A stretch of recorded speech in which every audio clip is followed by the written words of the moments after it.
ठीक है, अभी तक हम लोगों ने अपने क्लास का बैकग्राउंड समझ लिया है। अब हम लोग आगे मूव करते हैं अपने करंट के टॉपिक्स पे। ठीक है, पहला स्टार्ट करते हैं हम लोग। अपना पहला टॉपिक है महिला आरोग्यम कक्ष। अपना पहला टॉपिक है महिला आरोग्यम कक्ष।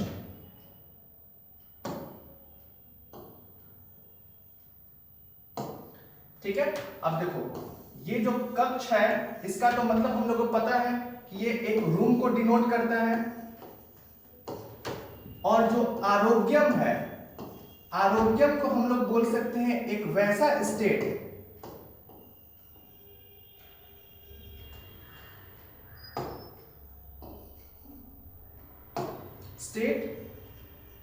फ्री फ्रॉम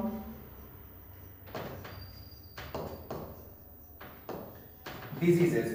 आरोग्यम को हम लोग बोल सकते हैं एक वैसा state in which we are free from diseases, और कक्ष मतलब रूम। ठीक है, अब स्टार्ट करते हैं हम लोग अपने टॉपिक को। ये एक इनिशिएटिव है जो कि कहां से कौन स्टार्ट किया है, तो union ministry of law and justice. ठीक है, इस मिनिस्ट्री ने एक अलग इनिशिएटिव लिया है जिसमें कि क्या होता है कि वीमेन एम्प्लॉयज के लिए, किसके लिए, तो वीमेन एम्प्लॉयज के लिए एक health and fitness facility provide की जाती है। कहां पे, जितने भी गवर्नमेंट विमेन एम्प्लॉय हैं या फिर नॉन गवर्नमेंट में भी विमेन एम्प्लॉयज जितनी हैं, वो अपने वर्क प्लेस पे जाती हैं। वहां जाने के बाद उनका फिजिकल फिटनेस, उनका मेंटल हेल्थ और उनका वर्क लाइफ को बैलेंस करने के लिए एक सेपरेट रूम की संकल्पना की गई है। ठीक है, तो उसी इनिशिएटिव को हम लोग क्या बोले हैं, महिला आरोग्यम कक्ष, और इसका ऑब्जेक्टिव है तो to promote physical fitness, mental health and work life balance of women in the government offices. ठीक है, आप लोग इसको देख सकते हैं। अब हम लोग मूव करते हैं अपने नेक्स्ट टॉपिक पे। आप लोगों को पहले एक टाइम दे दिया जा रहा है, नया पीपीटी ऑन करके, नया स्लाइड देके, कि आप लोग अगर इसको राइट डाउन करना चाहें तो आप राइट डाउन कर सकते हैं। ठीक है, नेक्स्ट अपना है India's first water technology park. ठीक है, the park based on water technologies या वाटर टेक। ठीक है, ये बहुत इंपॉर्टेंट हो जाता है।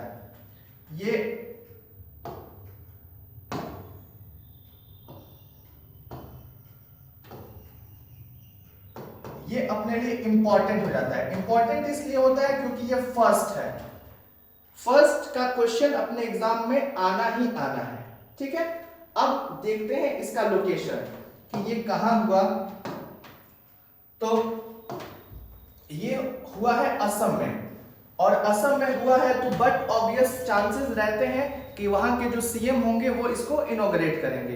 तो इसको इनॉग्रेट किया है हिमंत बिस्वा शर्मा ने। ठीक है, कहा इनॉग्रेट किया है हिमंत बिस्वा शर्मा जो कि सीएम है असम के। ठीक है, और अगर उसका इतना प्रिसाइज लोकेशन तो नहीं पूछा जाता है, लेकिन अगर पूछ भी दे तो हम लोग को पता है कि बागेबारी सोनापुर, जो कि कहां पे है, असम में है, वहां पे ये हुआ था।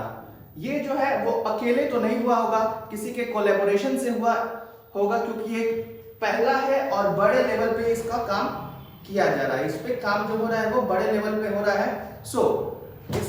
इसको डेवलप करने में मदद किया गया है। ये देखो, पहला है कुलुम कपेली। ठीक है, ये कुलुम कपेली जो अपना है वो ब्रह्मपुत्र की ट्रिब्यूटरी है।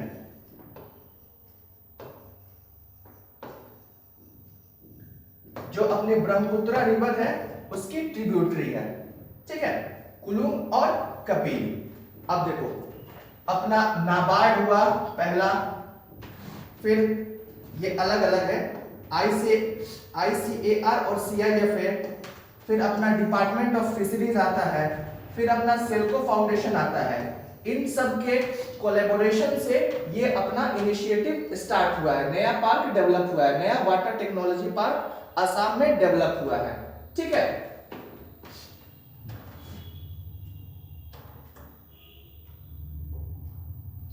आपके जहन में यह भी क्वेश्चन आ सकता है कि इसका फुल फॉर्म क्या हो सकता है।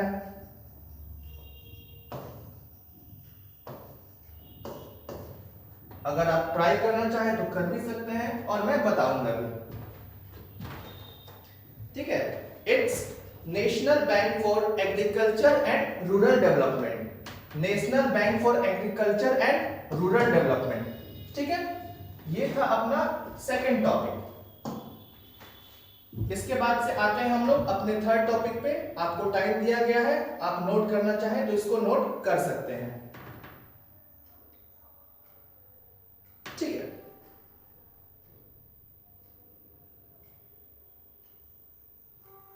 ये एक ट्रेनिंग इंस्टीट्यूट है, NSCSTI 2.0, ये ट्रेनिंग इंस्टीट्यूट है। क्या है? Training institute. अब भाई किसकी ट्रेनिंग होगी? कॉमन पीपल की होगी या किसी ऑफिसर्स की होगी?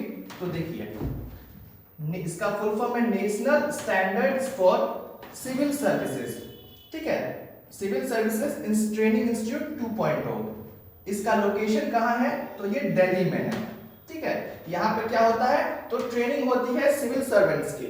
ओके, और ये एक नया इनिशिएटिव है जो कि लॉन्च किया गया है अपने जूनियर मिनिस्टर जितेंद्र सिंह के द्वारा। ठीक है, और कोई पूछे कि इसको डेवलप किसने किया है? तो सीबीसी ने। ठीक है, सीबीसी कंप्लीट ब्लड काउंट वाला नहीं, कैपेसिटी बिल्डिंग कमीशन वाला। ठीक है, इसको कंप्लीट ब्लड काउंट नहीं बोल देंगे। ठीक है, अब आते हैं इसमें क्या क्या है जो कि आपको हेल्प करेगी ट्रेनिंग के दौरान।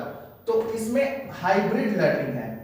अब जब हम लोग आते हैं हाइब्रिड लर्निंग पे तो अपने यहाँ बहुत क्वेश्चन उठता है कि हाइब्रिड लर्निंग होता क्या है। तो देखें,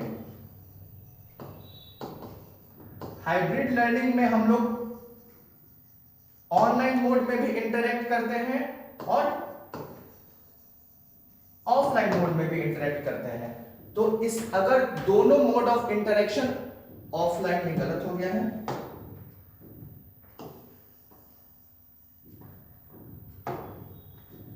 it's offline, both online and offline दोनों मोड में हम लोग इंटरेक्ट करते हैं, उसको हम लोग बोलते हैं हाइब्रिड। ठीक है, तो ये बहुत सारे कैरेक्टर्स को अपने में इनबिल्ट किया है, जैसे कि हाइब्रिड लर्निंग होगी यहाँ पे। उसके बाद से आजकल एआई बहुत लाइट में है, तो हाइब्रिड लर्निंग के साथ साथ एआई पावर्ड ट्रेनिंग होगी। फिर आता है आपका आईकेएस, जिसको हम लोग बोलते हैं इंडियन नॉलेज सिस्टम होगी। फिर कर्मयोगी मॉडल पे हम लोग चलेंगे और लास्टली अमृत ज्ञान कोर्स को भी इसमें हम लोग इंक्लूड किए हुए हैं।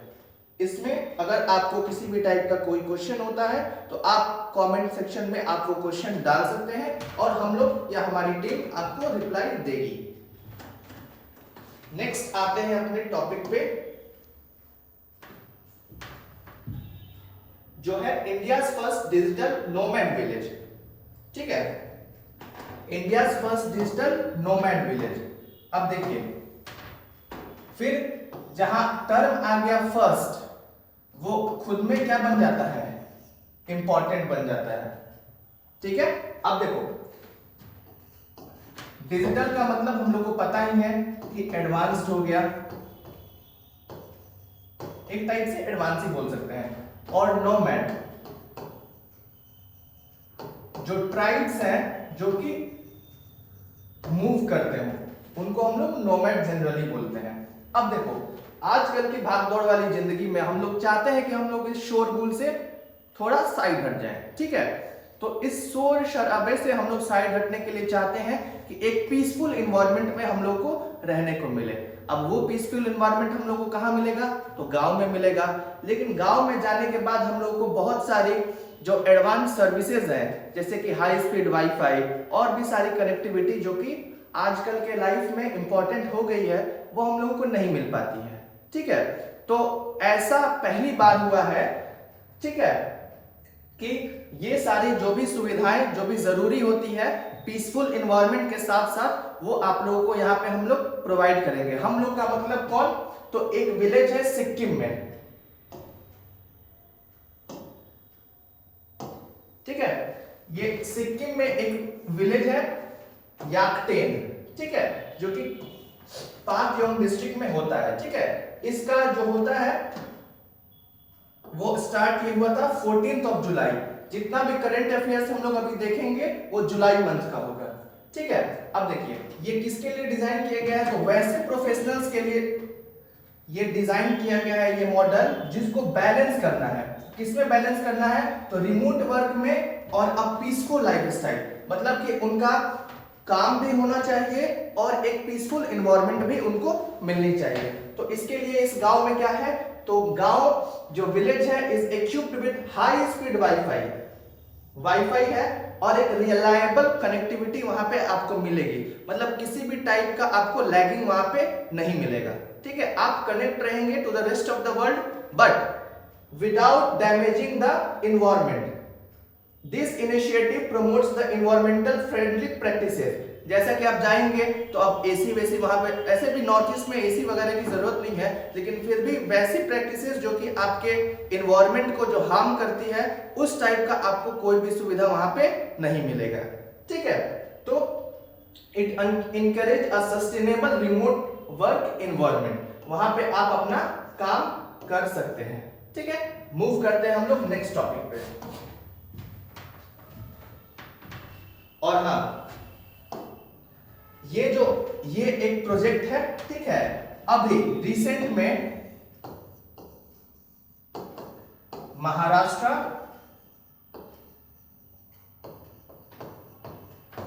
एंड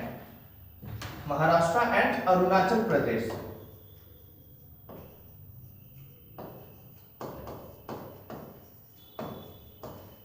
यहां पे ये प्रोजेक्ट ऑन गोइंग है, मतलब इन दोनों स्टेट्स में भी इस टाइप के प्रोजेक्ट स्टार्ट हो रहे हैं।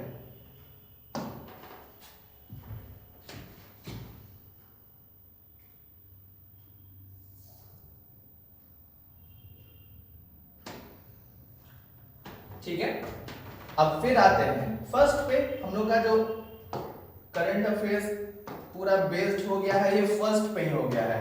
फर्स्ट है तो ये क्या है, इंपॉर्टेंट है, ठीक है। अब देखिए आयुष यूनिवर्सिटी ऑफ उत्तर प्रदेश, ये गोरखपुर में एस्टैब्लिश हुआ है आयुष, ठीक है। आयुष यूनिवर्सिटी और गोरखपुर में का ये पहला है, हम लोग के इंडिया का ये पहला नहीं है। इंडिया में ये आई थिंक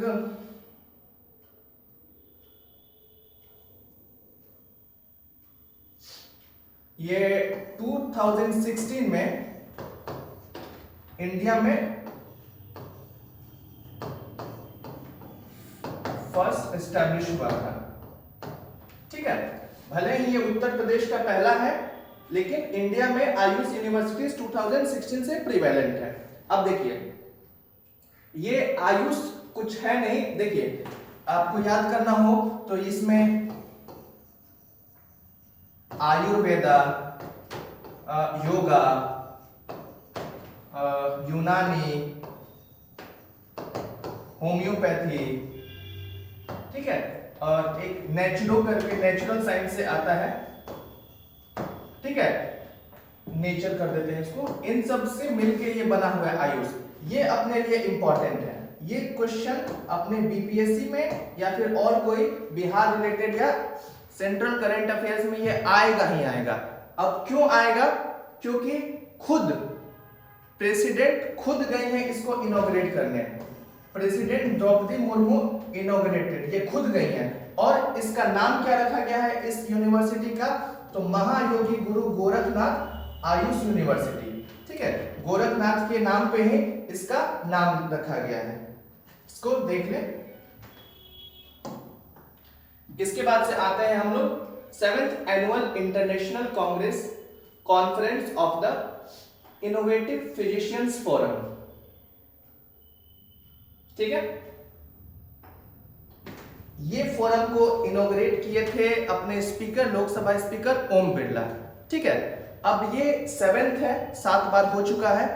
अब देखिए मतलब पिछले 7 साल से ये चल रहा है। ये कुछ नहीं है, जस्ट समझिए कि एक डॉक्टर्स का मीटअप है, और इंपॉर्टेंट इसलिए है क्योंकि ये इंटरनेशनल है, ठीक है। यहाँ पे बाहर के भी डॉक्टर या फिजिशियन जिसको हम लोग बोलते हैं वो लोग आते हैं और अपना अचीवमेंट्स यहाँ पे शेयर करते हैं। डेट उतना नहीं पूछना चाहिए, लेकिन जगह पूछ सकता है कहाँ हुआ था, तो ये न्यू दिल्ली में हुआ था और इनॉग्रेटेड बाय ओम बिरला।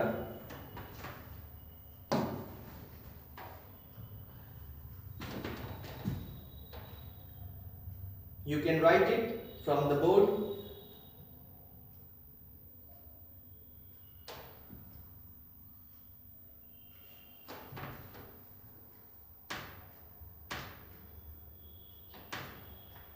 चलिए अब नेक्स्ट टॉपिक आता है अपना सी फ्लड। ये जो टॉपिक है ये अपने मेंस एग्जामिनेशन के लिए एक इंपॉर्टेंट क्वेश्चन हो सकता है, ठीक है। सी फ्लड ये एक इनिशिएटिव है, ठीक है। सी को हम लोग कॉम्प्रिहेंसिव भी बोल सकते हैं, सी को हम लोग क्या बोलते हैं, कॉम्प्रिहेंसिव, ठीक है। सी फ्लड ये अपने यूनियन मिनिस्टर है CR पाटिल, ठीक है, उन्होंने इसको इनॉग्रेट किया था,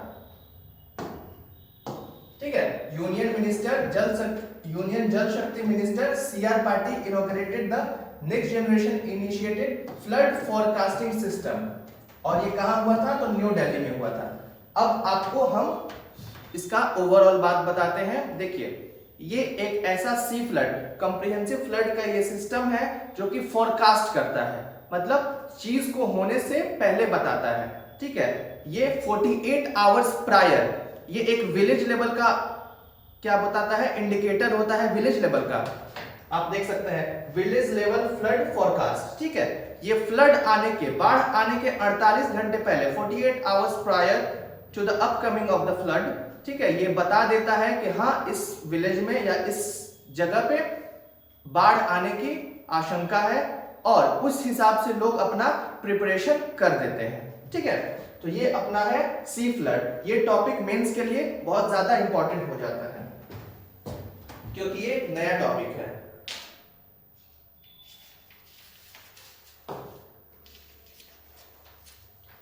इसके बाद से हम लोग आगे बढ़ते हैं, ठीक है। अब आते हैं हम लोग 23rd एशिया रीजनल मीटिंग, ठीक है। ये मीटिंग किसकी है, तो national authorities of state parties in Asia की है, जो कि 1 जुलाई 2025 को ये हुआ था। अब देखिए इस टाइप की जो कॉन्फ्रेंस होती है ना, ये क्वेश्चन आपके एसे में आ सकता है, ये एसे या फिर मेंस, हाँ वही हो गया, ये एसे में ये टॉपिक आपके आ सकता है regarding the 23rd Asia regional meeting. अब देखिए ये कब हुआ था, तो 1 से 3 जुलाई तक का इसका ड्यूरेशन था, जुलाई 1 to 3 of 2025, और इसका कहां हुआ था, तो ये दिल्ली में हुआ था, ठीक है। अब दो चीजों से ये मिलके बना था, दो चीजों की सहायता से ये मीटिंग हुआ था, जैसे OPCW एंड NACWC, ठीक है।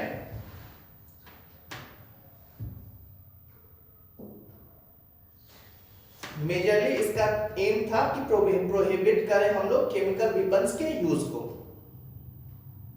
ठीक है। अब हम लोग आगे चलते हैं। ये जितने भी टॉपिक्स हैं वो आपके पीटी लेवल करंट अफेयर्स के साथ साथ आपके मेंस का भी एक क्वेश्चन बन सकता है। मेंस में ये क्वेश्चन आ सकता है कि रेलेवेंस ऑफ लोकल बॉडीज का रेलेवेंस पे अपना मेंस पे क्वेश्चन आ सकता है, ठीक है। तो इस पे हम लोग ध्यान देंगे, ठीक है। ये जो मीटिंग थी वो कॉल की गई थी किसके द्वारा, तो अपने स्पीकर ओम बिरला के द्वारा, और ये कहां बुलाई गई थी, तो हरियाणा में बुलाई गई थी। कहां बुलाई गई थी, तो मानेसर गुरुग्राम हरियाणा में बुलाई गई थी। अब देखिए आप लोग लोकल या फिर अर्बन लोकल बॉडी से आप लोग क्या समझते हैं, जैसे नगर निगम, नगर परिषद और भी जितनी भी म्युनिसिपैलिटीज होती हैं उन सबको हम लोग अर्बन लोकल गवर्निंग बॉडीज में हम लोग ले लेते हैं। तो हम लोग का ये है कि हम लोग को इनका रोल बताना है। किसका रोल बताना है? तो अर्बन लोकल बॉडीज का किसमें रोल? तो strengthening the constitutional democracy and nation building. ठीक है, हम लोग का जो एक एम है कि हम लोग विकसित भारत एट द रेट 2047, ठीक है, 2047 तक हम लोग को डेवलपिंग से डेवलप्ड हो जाना है। ठीक है, from being a developing nation to becoming a developed nation is our motto that have to be achieved by 2047। ठीक है, तो हम लोग का मेन फोकस कहां है? तो ठीक है, तो पहले हम लोग देख लेते हैं कि अर्बन लोकल बॉडीज। ठीक है, स्टार्ट करते हैं हम लोग बॉटम्स अप अप्रोच। नीचे से हम लोग अपने देश को सुधारना स्टार्ट कर रहे हैं, तब जाके कहीं सेंटर पे हम लोग कुछ अच्छा चेंज कर पाएंगे।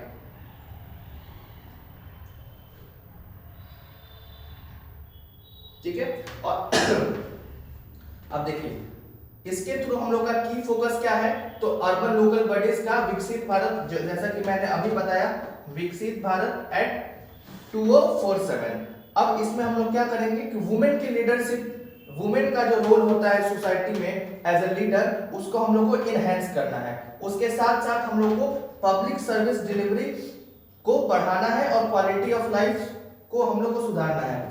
पब्लिक डिलीवरी, इससे पहले आप लोग ये देखिए पीडीएस, पब्लिक डिस्ट्रीब्यूशन सिस्टम, जिससे गरीबों को जो कि बिलो पॉवर्टी लाइन है उनको हम लोग अनाज वगैरह देते हैं, तो वो इसी सब के थ्रू होता है। ठीक है, तो इसी सब को हम लोग देखना है। ये थाने मानेसर में ये मीटिंग कॉल की गई थी, मानेसर ऑफ गुरुग्राम हरियाणा, किसके द्वारा की गई थी? तो ओम बिरला के द्वारा की गई थी।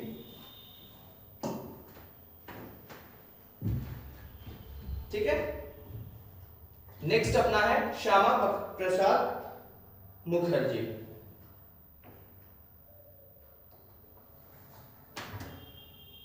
जैसा कि हम लोग जानते हैं 6 जुलाई को श्यामा प्रसाद मुखर्जी का बर्थ एनिवर्सरी था और इस साल 2025 में उनका 125th बर्थ एनिवर्सरी हम लोगों ने सेलिब्रेट किया है। इस सेलिब्रेशन को और इनहांस करने के लिए या फिर समझिए कि इसको मेमोरेबल बनाने के लिए जो डिपार्टमेंट ऑफ पोस्ट है, ठीक है, जो डिपार्टमेंट जो ऑफ पोस्ट है, उन्होंने उनके नाम की एक स्टैंप जारी किया है। ठीक है, पोस्टल स्टैंप किया है to mark the 125th birth anniversary of Shyama Prasad Mukherjee और and with a grand function held at Siri Fort. अब देखिए सीरी फोर्ट, सीरी फोर्ट कुछ याद आ रहा है? सीरी फोर्ट किसने बनवाया था? Alauddin.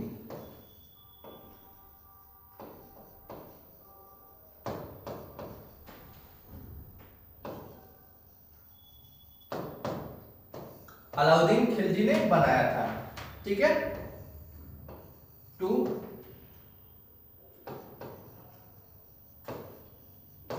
Protect himself from the attack of Mongols.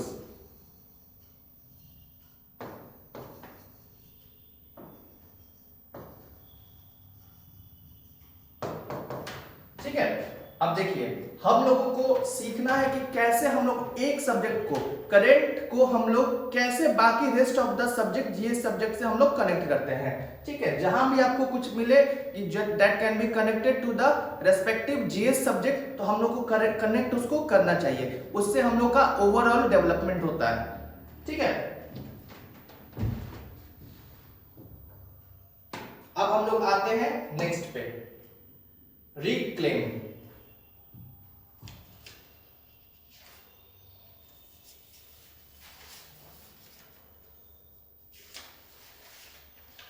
आप लोग इसको लिख सकते हैं।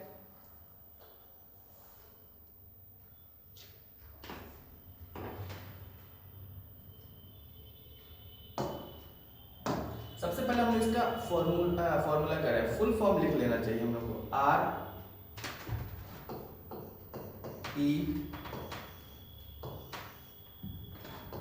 RECLAIM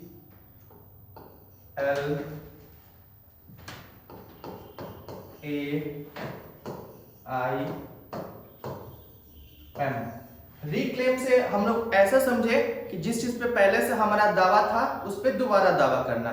ये बातें हो रही हैं जो माइंस वर्कर थे, जो खदानों में काम करने वाले लोग थे, ठीक है। उनको खदान जो कि बंद हो गए हैं, उनसे जो लोग भी मतलब जो भी कम्युनिटी खदान बंद हो जाने के कारण अगर अफेक्ट हो रहे हैं तो उनको उनके लिए कुछ अच्छा इनिशिएटिव लाना, ये इस रिक्लेम का अपना मोटो है। अब हम लोग पहले देख लेते हैं कि रिक्लेम का फुल फॉर्म क्या होता है। R4 होता है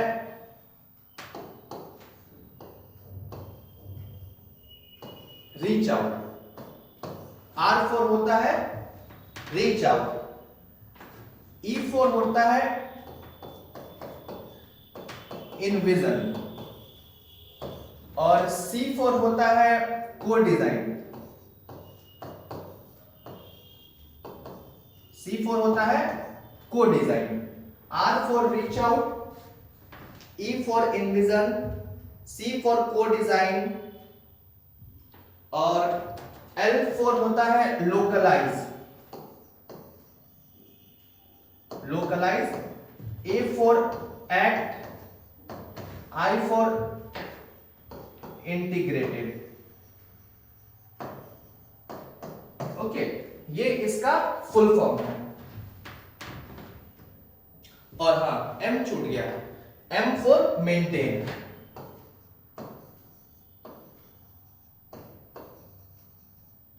M for to maintain these, ठीक है। तो RECLAIM reclaim, R for reach out, E for envision, C for co-design, L for localize, A for act, I for integrated and M for maintain। अब इन सब का English में तो लिख दिए, अब इसका मतलब क्या होता है तो एक एक करके हम लोग देखते हैं। रीच आउट का मतलब होता है कि अंडरस्टैंड द कम्युनिटी, जो कम्युनिटी है उसको पहले हम लोग को समझना चाहिए। इनविजन में हम लोग देखते हैं कि फ्यूचर कैसा होना चाहिए, ठीक है। फ्यूचर का डिजाइन, फ्यूचर का स्ट्रक्चर हम लोग का कैसा होना चाहिए। और को डिजाइन का मतलब होता है कि हम लोग को इसको मतलब plan together, we have to plan it together, ठीक है। और ऐसे ही नहीं कि कैसे भी प्लान कर दिए, हम लोग को स्ट्रेटेजी बेस्ड पे, किसी एक फिक्स्ड स्ट्रेटेजी पे हम लोग को एक साथ मिलके डिजाइन करने को हम लोग को डिजाइन बोलते हैं, ठीक है। इसके बाद से लोकलाइज, हम लोग को लोकलाइज में क्या करना है तो ग्राउंड रियलिटीज को हम लोग को अडेप्ट करना है। इसके बाद से एक्ट करना है, तो क्या एक्ट का मतलब क्या होता है, उस चीज को इंप्लीमेंट कराना। और इंटीग्रेट का मतलब क्या, तो हम लोग को इंश्योर करना है। तो क्या इंश्योर करना है तो सस्टेनेबिलिटी सिस्टम को हम लोग को अपने साथ इंटीग्रेट करना है, उसको इंश्योर कराना है। और मेंटेन करना है तो क्या, तो sustenance through the localised leadership, ठीक है। तो ये सारा चीज हम लोग रिक्लेम, एक वर्ड ये भी आपके मेंस के लिए इंपॉर्टेंट हो सकता है क्योंकि एक नया टॉपिक है, ठीक है। अब नेक्स्ट क्वेश्चन आएगा कि इसको लॉन्च किसने किया था, तो कृष्ण रेड्डी जी किशन रेड्डी ने इसको क्या किया था, लॉन्च किया था। ये क्या है तो कोल और माइन मिनिस्टर है, ठीक है। अब देखिए किसके किसके कोलैबोरेशन से ये बना था, तो एक हर्टफुलनेस इंस्टीट्यूट है, इसके कोलैबोरेशन से ये बना था। रिक्लेम का एम क्या है, to ensure a just and sustainable, क्या इंश्योर कराना, तो a just and sustainable transition for communities affected by mine closure. खदानों के बंद होने से जो भी समुदाय प्रभावित हुआ है उनके लिए एक जस्ट मतलब जस्टिफाइड एंड सस्टेनेबल ट्रांजिशन लाना, ठीक है। तो ये अपने रिक्लेम का मोटो है। ये जो स्ट्रक्चर है ये प्रमोट करता है इकोलॉजिकल रिस्टोरेशन और long term socio economic wellbeing of the mining areas, promotes ecological restoration and long term socio economic wellbeing in the mining area को ये प्रमोट करता है। ये पूरा फ्रेमवर्क कौन सा, तो ये रिक्लेम का। आते हैं हम लोग नेक्स्ट टॉपिक पे।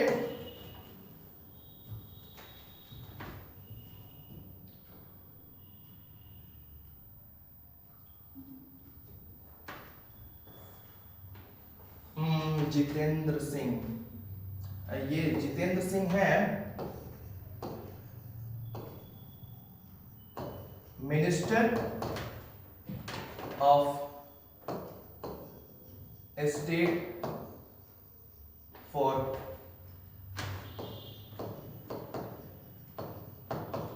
Science tech, minister of state for science tech and earth science.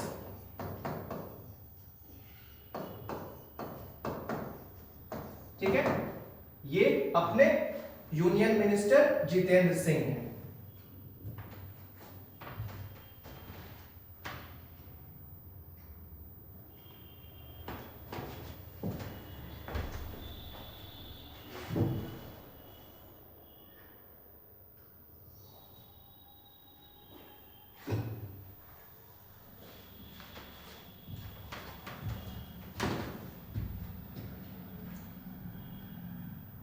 ठीक है, अब देखिए नेशनल बायो बैंक। ठीक है, नेशनल तो सब लोग जानता है, हम लोग को देखना है बायो बैंक। बायो बैंक क्या होता है? ठीक है, तो एक कलेक्शन होता है। क्या होता है? Bio bank is nothing but a collection. किसका कलेक्शन? तो collection of biological surveys. Biological surveys, biological surveys का ये एक कलेक्शन होता है। बायोलॉजिकल सर्वे मतलब ब्लड सैंपल और भी जितने सारे सैंपल्स हो सकते हैं, उसका ये क्या होता है? कलेक्शन होता है। बायोलॉजिकल सर्वे बोलो, सैंपल बोलो, सर्वे तो ज्योग्राफिकल टर्म हो जाएगा, इसको हम लोग सैंपल कर देते हैं,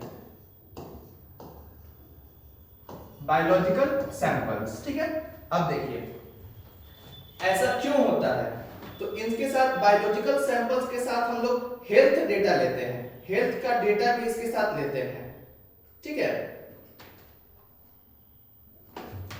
इसके साथ केवल हम लोग कलेक्शन किसका लेते हैं? तो हेल्थ डेटा का। अब ये सब क्यों कर रहे हैं? To know about the diseases. अब सैंपल मिल गया, हम लोग को पता चल जाएगा या फिर मतलब कि कौन सा बीमारी है पहले से या फिर कौन सा बीमारी होने वाला है। बायोलॉजिकल सैंपल से हम लोग को ये सारी चीजें पता चल जाएंगी। बायोलॉजिकल सैंपल्स के साथ हम लोग हेल्थ का डेटा सारा ले लेंगे, फैमिली बैकग्राउंड का ले लेंगे, और उससे क्या हो सकता है? हम लोग डिजीज जो कि हो रही है या होने वाली है उन सब के बारे में हम लोग जान जाएंगे। ठीक है, तो ये इनिशिएटिव किसका है? तो जितेंद्र सिंह जो कि क्या है? अपने यूनियन मिनिस्टर है। ठीक है, फिनोम इंडिया करके नेशनल बायो बैंक का ये इन्होंने इनॉग्रेशन किया है। ठीक है, कहां किया है? तो आईजीआईबी न्यू दिल्ली में किया है। ठीक है, अब देखिए इसमें क्या हुआ है कि क्लिनिकल डेटा लिया गया है 1000 लोगों का, अलग अलग रीजन के, सॉरी 10,000 लोगों का अलग अलग रीजन से हम लोगों ने क्या किया है कि डेटा लिया है। कि कैसा डेटा? तो हेल्थ डेटा, हेल्थ डेटाबेस लिया है। ठीक है, और इस पे हम लोग रिसर्च करेंगे, लिया है या लेंगे, ये इसका ऑब्जेक्टिव है। और इससे क्या करेंगे? हम लोग आगे होने वाली बीमारियों के बारे में पहले ही पता कर लेंगे। ये इंस्पायर्ड है यूके बायोबैंक सिस्टम से। ठीक है, हर चीज का कोई ना कोई इंस्पिरेशन होता है। हो सकता है कि कोई अपना नया इनिशिएटिव लेके आए हो सकता है कोई इसको कॉपी करे, बस मोटो एक होना चाहिए कि बेनिफिट फॉर अदर, बाकी सारे लोगों का बेनिफिट हम लोगों को इससे मिल जाए। ठीक है, so UK biobank, this initiative has been designed to reflect the India's unique health challenges and the diversity, विविधता। ठीक है, आते हैं हम लोग, नोट करना है आप लोगों को, आप ये नोट कर सकते हैं।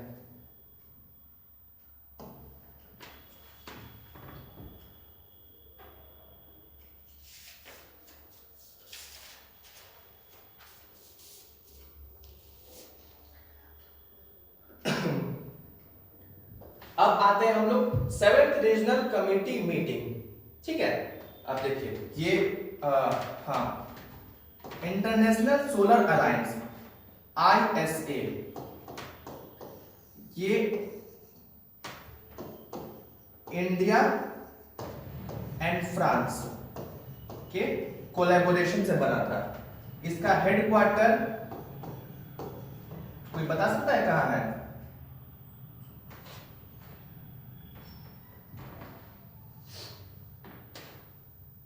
इसका हेडक्वार्टर है गुरुग्राम।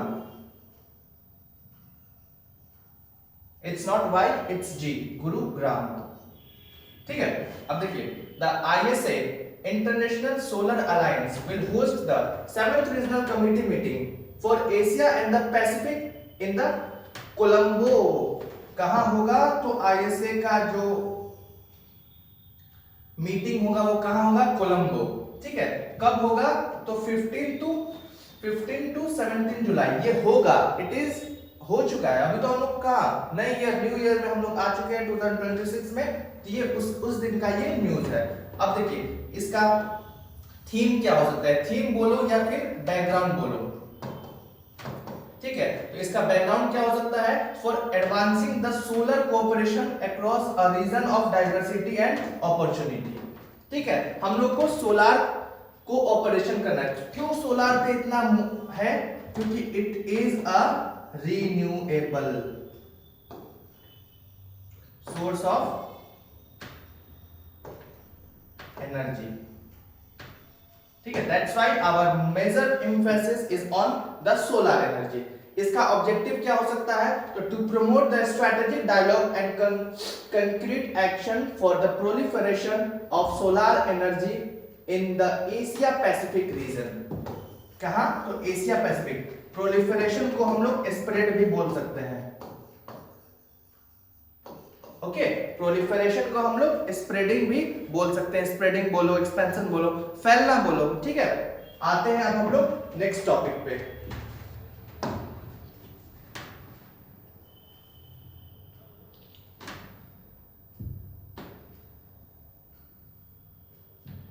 अब देखिए पहला ग्लोबल कॉन्फ्रेंस हो रहा है। फर्स्ट ग्लोबल कॉन्फ्रेंस किस चीज पे? तो मैन्युस्क्रिप्ट हेरिटेज पे। मैन्युस्क्रिप्ट को ऐसे समझो हैंड रिटन।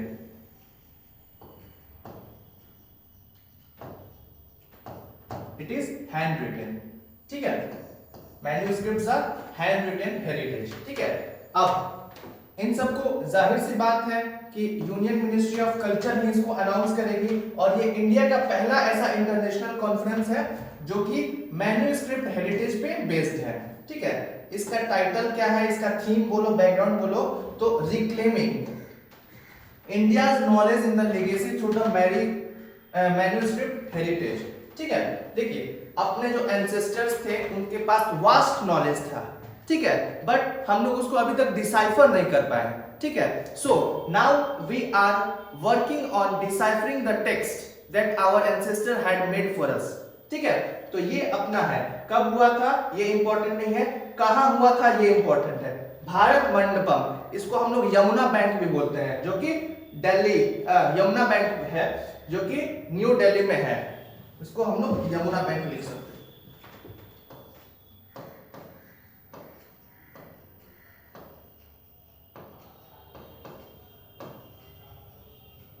यमुना बैंक। ठीक है, इसको आप राइट कर सकते हैं, लिख सकते हैं। हम लोग आगे मूव करते हैं। ठीक है, अब देखते हैं गुजरात।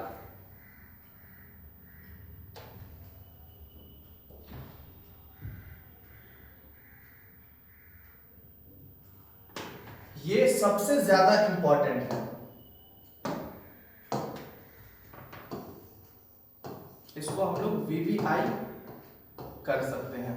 ठीक है, Gujarat first Indian state to launch a tribal genome sequencing product. पहला स्टेट, पहला इंडियन स्टेट बनता है जो लॉन्च करता है। क्या स्टार्ट करता है? तो ट्राइबल जीनोम सीक्वेंसिंग प्रोडक्ट। ठीक है, अब देखिए इसका ऑब्जेक्टिव क्या है।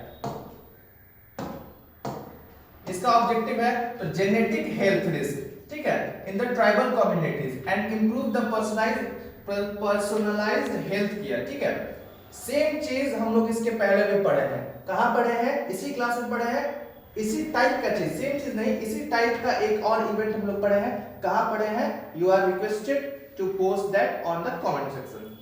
ठीक है, this project is being implemented by Gujarat biotechnology research centre under which the genomes of 2000 tribal individual, 17 district से, इसको हम लोग जीनोम सैंपल, किसका सैंपल? जीनोम सैंपल, इसको कलेक्ट करेंगे, इसको पढ़ेंगे, इससे होने वाली बीमारियों के बारे में हम लोग पढ़ेंगे। अब देखिए इसका एम क्या है? तो एक जेनेटिक फ्रेमवर्क बनाना, किसके लिए? तो अर्ली डिटेक्शन, किसी भी बीमारी का अगर अर्ली डिटेक्शन हो जा रहा है, अगर उसका इम्पैक्ट बॉडी पे पड़ने से पहले अगर हम उसके बारे में अगर हम लोग पहले ही से जान जाते हैं कि हाँ ये बीमारी होने वाली है, तो prevention is better than cure. ठीक है, ये पहले ही अगर पता चल जाए कि हाँ मेरे को ये बीमारी होने वाली है, तो हम लोग उसके अकॉर्डिंग अपना देखभाल अपना करना स्टार्ट कर देंगे। तो वही है कि early detection and the better treatment of the inherent disease. Inherent disease मतलब ट्राइबल्स में जो मेजर होता है इशू, वो होता है कि इनहेरेंट डिजीज का, जो डिजीज उनके पेरेंट्स में या ग्रैंड पेरेंट्स में होती है, वो खुद ब खुद उनमें आ जाती है। ठीक है, जैसे कि sickle cell anaemia disease, thalassaemia और सर्टेन कैंसर्स।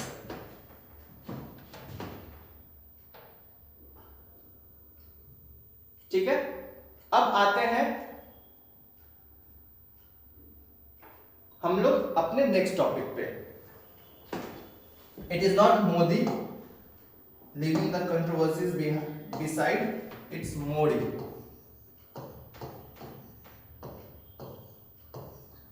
मोडी लिपि, ये मोडी लिपि है, नॉट मोदी लिपि। ठीक है, world's first AI to decode ancient Modi script. अब देखिए फर्स्ट है, वर्ल्ड का पहला है, करेगा कौन? इंडिया ही ना करेगा। ठीक है, क्यों करेगा? जाहिर सी बात है बाहर का लोग तो करने आएगा नहीं, क्योंकि स्क्रिप्ट हमारे यहाँ का है। तो अब स्टार्ट करते हैं हम लोग अपने टॉपिक पे। अगर लिखना है तो आप लिख सकते हैं।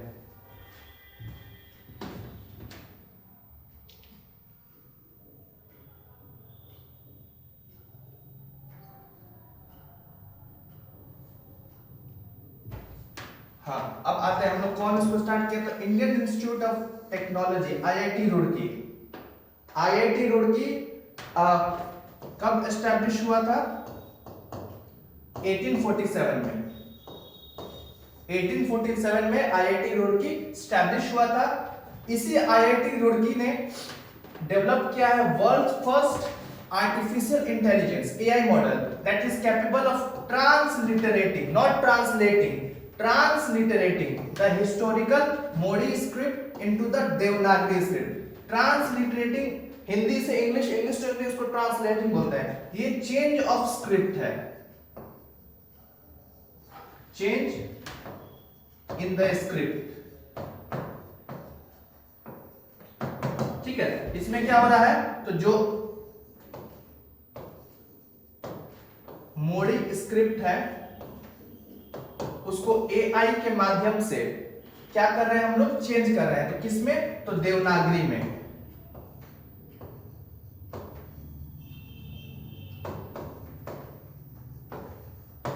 इसको एआई के थ्रू हम लोग ट्रांसलिटरेट कर रहे हैं। ट्रांसलिटरेटिंग, नॉट ट्रांसलेटिंग। हिंदी से इंग्लिश करना ट्रांसलेटिंग है, बट इट्स ट्रांसलिटरेटिंग। ठीक है, अब देखिए Modi script was used to write the Marathi language in the medieval period. Medieval age में मोडी स्क्रिप्ट को लिखा जाता था किससे? उससे मराठी लैंग्वेज में। वो देखिएगा आप लोग उसको तो लगेगा कि हाँ वो हिंदी टाइप का ही कुछ है। अब हम लोग आते हैं आगे।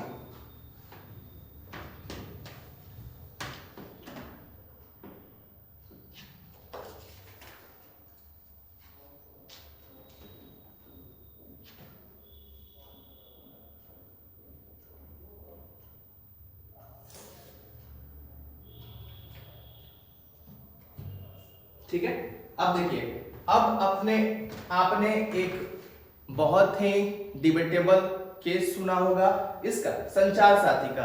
कुछ लोग इसका मेरिट बता रहे हैं, कुछ लोग इसका डिमेरिट बता रहे हैं। सरकार बोल रही है कि आपको इसको अपने फोन में इंस्टॉल कर देना है क्या क्या है ये आप लोग इसके बारे में पहले से जानते भी होंगे और कुछ हम लोग बता भी देंगे। Communication union communication minister Jyotiraditya Scindia ने इसको लाया था। ये टोटल 22 लैंग्वेजेस, 21 रीजनल लैंग्वेज और हिंदी को ये अपने इसमें ये उपलब्ध है, इसमें ये अवेलेबल है। ये कब आया था? तो 29 जुलाई 2025 को ये आया था। ठीक है, इसका नाम है संचार साथी मोबाइल ऐप। इसका फीचर क्या है? मेजर इसका जो हम लोग जान सकते हैं कि ये फोन, मान लीजिए अपना फोन, मेरा फोन गुम गया तो संचार साथी ऐप अगर मेरे फोन में है तो उसके माध्यम से हम उस फोन को लॉक करवा सकते हैं ताकि उसका कोई मिसयूज ना कर पाए। ठीक है, तो यही संचार साथी का मेजर आप लोग ऑब्जेक्टिव समझ सकते हैं। अब देखते हैं हम लोग कि संचार साथी ये CEIR यूज करता है किसके लिए? तो भूला हुआ फोन को लॉक कराने के लिए। फिर डिजिटल इंटेलिजेंस प्लेटफॉर्म और ASTR को इंटीग्रेट करके और एक एडवांस टूल लाया गया, जैसे कि अगर आपके फोन पे कोई fraud related, financial fraud related कोई लिंक वगैरह आता है तो उसको वो क्या करेगा? डिटेक्ट करेगा और पोटेंशियल जो फ्रॉड होता है उसको होने से बचाएगा। यही जो मेजर रोल है वो किसका है? संचार साथी ऐप का है। अब आते हैं हम लोग India second longest serving PM। ठीक है, पहले जो सेकेंड लॉन्गेस्ट, ठीक है, फर्स्ट कौन है? तो जवाहरलाल नेहरू, ये अभी भी फर्स्ट है। सेकंड में थी अपने इंदिरा गांधी, लेकिन अब ये आ गई है थर्ड पे।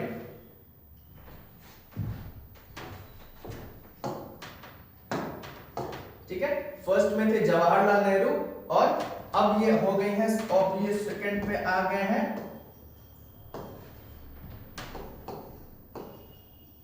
नरेंद्र मोदी और इंदिरा गांधी अब थर्ड प्लेस पे, इंदिरा गांधी अब थर्ड रैंक पे आ चुकी हैं। किस पे? On the longest serving PM के रैंकिंग पे। ठीक है, 25 जुलाई को इंडिया का 25 जुलाई के दिन जो नरेंद्र मोदी है वो लॉन्गेस्ट सर्विंग PM बन गए हैं, surpassing the former prime minister Indira Gandhi. Second बने हैं ना, सर्विंग सेकंड प्राइम मिनिस्टर। ठीक है, he is the second longest serving PM। Total days अगर पूछ दे तो 4078 नरेंद्र मोदी का और 4077 डेज इंदिरा गांधी का हो जाता है। ठीक है, अब देखिए ये अपने आज के लेक्चर का ये लास्ट टॉपिक है। इसके बाद और भी करंट अफेयर्स जुलाई में अभी हैं जिसको हम लोग अपने नेक्स्ट वीडियो में हम लोग कवर करेंगे। अब देखिए बहुत लोगों का मन होता है कि थोड़ा JCB का खुदाई देखें। ठीक है, ये आजकल के लोगों का एक हॉबी बन गया है कि हाँ कुछ कंस्ट्रक्शन वर्क चल रहा है तो चलते हैं उसको देखने। ठीक है, तो ये आपका सपना पूरा किया गया है। ठीक है, झारखंड में। कहा आपका सपना पूरा किया गया है? झारखंड में। ठीक है, झारखंड में झारखंड एक प्रोजेक्ट लाया है जिसका नाम क्या है? India first mining project. ठीक है, 21 जुलाई को ये प्रोजेक्ट लाया है। आइए कैसे माइनिंग होता है, कैसे खनन होता है, आइए आप पूरा प्रोसेस देखिए। ठीक है, Jharkhand tourism development corporation JTDC, ये 5 साल का एक मेमोरेंडम ऑफ MOU बोलते हैं इसको, मेमोरेंडम ऑफ अंडरस्टैंडिंग साइन किया है। किसके साथ? तो सेंट्रल कोलफील्ड्स लिमिटेड के साथ ये साइन किया गया है। इसमें क्या होगा? तो इसको पहले एक पायलट प्रोजेक्ट के रूप में हम लोग इसको स्टार्ट किए। जैसे कि पायलट प्रोजेक्ट क्या होता है?